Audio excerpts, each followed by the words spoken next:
Bonjour les amis, j'espère que vous allez bien. Dans la vidéo d'aujourd'hui, on va faire du moulage par injection, nous-mêmes à la maison et sans exploser le coût de fabrication de nos pièces. Tout simplement parce qu'on va réaliser des matrices qui seront imprimées en 3D, donc des matrices avec la forme de l'objet que vous aurez envie de mouler. Pour ce qu'il en est de la machine qui va nous permettre de faire l'injection, eh bien on va utiliser quelque chose qu'on a très souvent à la maison, même pour des gens qui ne bricolent pas, eh bien ça va être un pistolet à colle.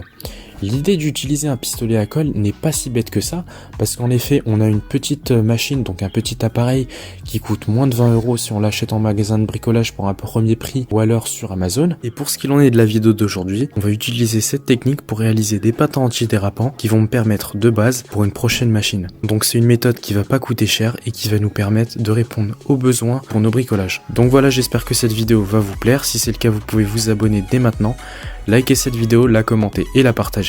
Et puis moi je vous laisse, c'est parti.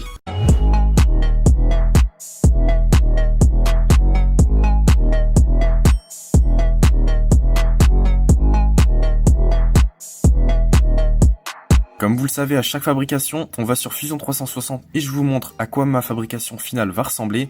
Et j'ai modélisé en 3D les parties que je vais d'ailleurs imprimer. Juste devant nous, on a notre moule qui va être composé de 4 parties. Ici à gauche et à droite, on va avoir les parties en aluminium qu'on va percer juste après, d'ailleurs vous allez le voir, qui vont nous permettre de prendre notre moule en sandwich. Donc notre moule va être ici et ce sera imprimé en 3D. Il est constitué déjà de 2 éléments. Ici, une partie conique avec un cylindre qui est en fait la cheminée qui va nous permettre de conduire notre plastique, notre silicone ou toute autre matière que l'on va venir injecter à l'intérieur. À l'intérieur, justement, on va également retrouver la forme que l'on va vouloir mouler. Pour ma part, comme je vous l'ai dit, ça va être des patins pour des machines que je vais fabriquer. Donc, moi, c'est une forme cylindrique. Il n'y a aucun perçage car j'en ai pas besoin. Donc voilà, c'est une forme qui n'a pas l'air trop compliquée, mais vu que j'avais jamais fait ça auparavant, ça peut peut-être nous réserver des surprises et vous allez voir que ça a été le cas. Donc voilà à quoi ça ressemble. On va envoyer donc cette pièce-là et cette pièce-là à l'imprimante 3D. On va les imprimer. Et ça, eh bien j'ai imprimé des guides de coupe qui vont me permettre en fait de percer des petites plaques d'aluminium avec la perceuse à colonne. Allez, on se retrouve tout de suite.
Pour le premier essai, j'ai décidé de congeler le moule pour faire en sorte qu'il soit froid, très froid même. Donc je l'ai mis dans mon congélateur qui est à peu près à moins 18 degrés. Et une fois que le moule était congelé, je me suis dit je vais injecter le plastique dedans, comme ça va refroidir parce que je vais lui injecter à l'intérieur. Donc là je vais vous laisser avec la vidéo et vous allez voir que ça c'était plutôt une bonne idée, mais il y avait encore un petit souci. Donc je vais vous expliquer ça juste après. Il y a eu une petite bulle qui s'est tassée à l'intérieur et ça c'était à cause d'un petit phénomène, mais je vais vous expliquer ça.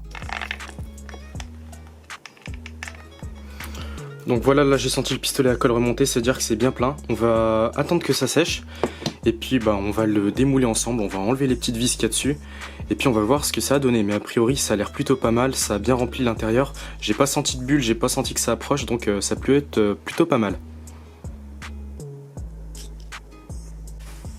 Bon là on va pouvoir commencer à démouler. Juste avant je vais le nettoyer un petit peu parce que la glace ça fait de l'eau partout. Donc je nettoie ça un petit peu avec un sopalin. Voilà, là c'est plutôt bon comme ça, je vais poser ça ici et on va démonter ça avec une clé.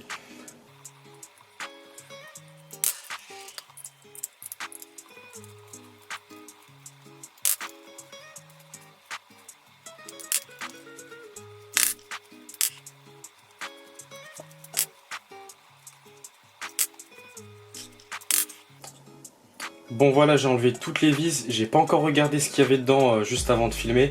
On va ouvrir ça en même temps. Donc déjà la première chose que je remarque, c'est que les plaques du dessus et les plaques du dessous s'enlèvent toutes seules.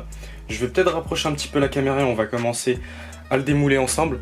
Je vais également prendre une petite spatule comme ça pour pouvoir éventuellement décoller entre les couches. Donc je vais me prendre la spatule et puis normalement on est tout bon. Je pose ça là, je rapproche la caméra. Bon, comme vous avez pu le voir, il y a eu une petite bulle, mais c'est pas grave, on va refaire l'essai avec une matrice qui est cette fois-ci à température ambiante. Et en fait, le souci que j'ai rencontré, c'était déjà le fait que je n'avais pas mis de cheminée pour laisser l'air s'échapper, vu que j'ai fait un assemblage par pression et j'avais mis énormément de vis pour pouvoir tenir la matrice. Donc je pense que ça a fait un espèce d'effet hermétique, hein, même si c'est de l'impression 3D, que la tolérance est pas ouf, donc je pense que ça a quand même fait un petit effet hermétique et puis l'air n'a pas pu s'échapper. Donc l'air s'est compressé dans ce petit trou et puis ça fait une bulle.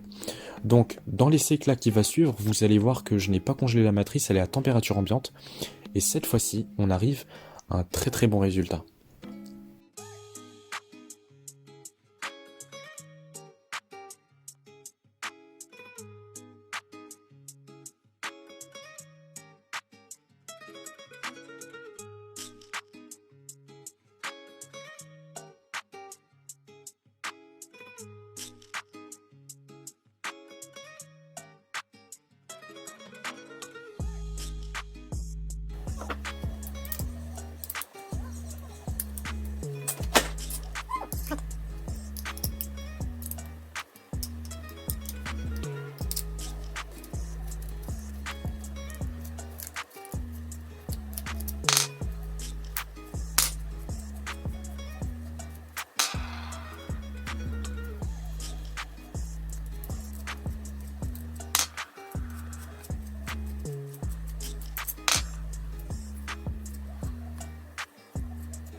Bon allez, maintenant on va voir si ce moule il est fait. J'ai enlevé les vis, je les ai mises à côté.